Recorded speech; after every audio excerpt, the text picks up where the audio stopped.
نندد اليوم بالحكم الجائر القاضي بالإفراغ بدون سند. كان على هذه الشركة تحاور معنا حنا، وحنا كنطلبوا التعويض من هذه شركة سيغميت.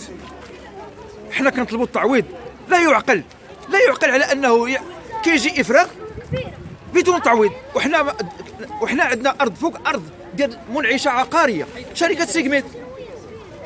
كيفاش ما غيعاودوش لهاد الناس وسدوا باب الحوار وعندنا القياده هي اللي كتحاور، القائد هو اللي كيحاور. حنا كنقولوا له خلينا مع شركه سيغميت. دابا عندنا افراغ كان عليه سندونه ويطلبوا من شركه سيغميت الحوار مع الناس مع الساكنه. حنا ما كنرفضوش الا بغات الارض على راسنا وعينينا، ولكن تعوض لينا. لحد الساعه حنا ما عندناش تعويض، ما عندنا لا تعويض لا والو. اجيو خرجوا سيروا بحالكم. وهذا السكن راه مهني 1953 وحنا دابا عندنا افراغ في 31 رغم ولو كان غتكون طعنات وغتكون استئناف. ولكن لماذا هذا الحكم الجائر القاضي بالافراغ ظلما وبدون سند؟ نطلب من صاحب جلاله التدخل الفوري، لانه هذه مواطنه ومواطنون. نحن ابناء الشعب، احنا ابناء الشعب. تكلم سيدنا على اللوبي، هذا من اللوبي العقار كان عليه يخلصونا يعطونا التعويض ديالنا. احنا نطالبوا بالتعويض، نطالبوا بالتعويض، نطالبوا بالتعويض، نطالبوا بالتعويض. عاش الملك.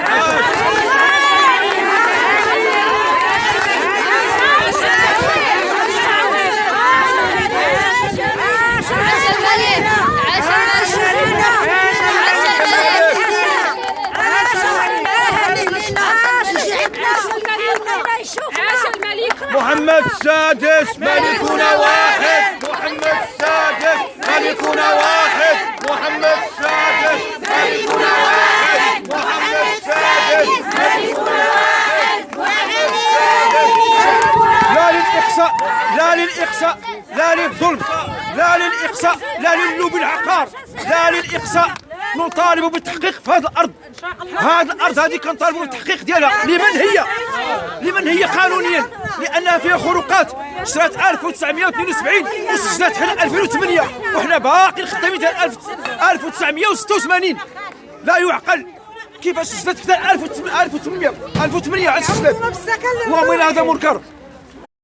جمعيه بلوك شركه شنيدر للتنميه الاجتماعيه، حنا كنمثلوا شركه ديال كتمثل فيها 180 اسره، وهاد 80 اسره غادا تشرد من دابا الاسبوع او اسبوعين بحكم قضائي خطا. اقول خطا لانه فيه عقد شراء مبرم ما بين شركه شنيدر سيترا وما بين شركه المشتريه وهي شركه سيغميت. هاد شركه سيغميت معترفه في البند 3 والبند 4 كتعترف بانه راه كاينه واحد الساكنه فوق الارض ديالها.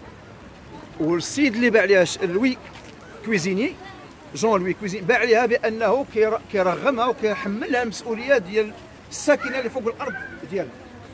نرجعوا لهاد الساكنه وهاد السكان. هاد السكان هما تسلموا لنا في 1953. العمر ديالي 1952. سلمنا المفاتيح ديالها 1953 بالضبط. وهاد الشركه اقول هي شركه سيغميت شرات 1978 مع العلم على انه اشترت في 1972 الشركه ديال سيترام وشركه ديال شنيدر ساريه المفعول الى غايه 1978. كيف يعقل هذا الاحتلال؟ من جهه الاحتلال وهذا الترامي. شريتي الارض ومن عليها، الارض وما عليها في العقد 3 وفي العقد 4 كتحمل المسؤوليه ديال الساكنه فوق الارض. ناهيك على الاقتطاع ديال الكرا اللي كانت كيتقطع علينا من الواجب الشهري ديال الاباء ديالنا. انا با كان كيقطعوا لي 10 ريال واحد ورقه، وكاين الاقتطاع حتى وصلت ل 10 ديال الدراهم، 10 ديال الدراهم اللي كانوا كيقطعوا. هنا في هذه الحاله هذه جات المحكمه وحكمت علينا بالافراغ. تيديروا لنا الاحتلال، داروا لنا الاحتلال، داروا لنا الاحتلال، داروا لنا الاحتلال ظلما وعدوانا. داروا لنا الاحتلال. اللهم ان هذا منكر. غادي يشردوا لنا 180 نسمه يتامى وارامل هذه الشركه، يتامى وارامل هذه الشركه غادي يتموهم ظلما وعدوانا. حنا كنتثبتوا بالعرش العلوي المجيد.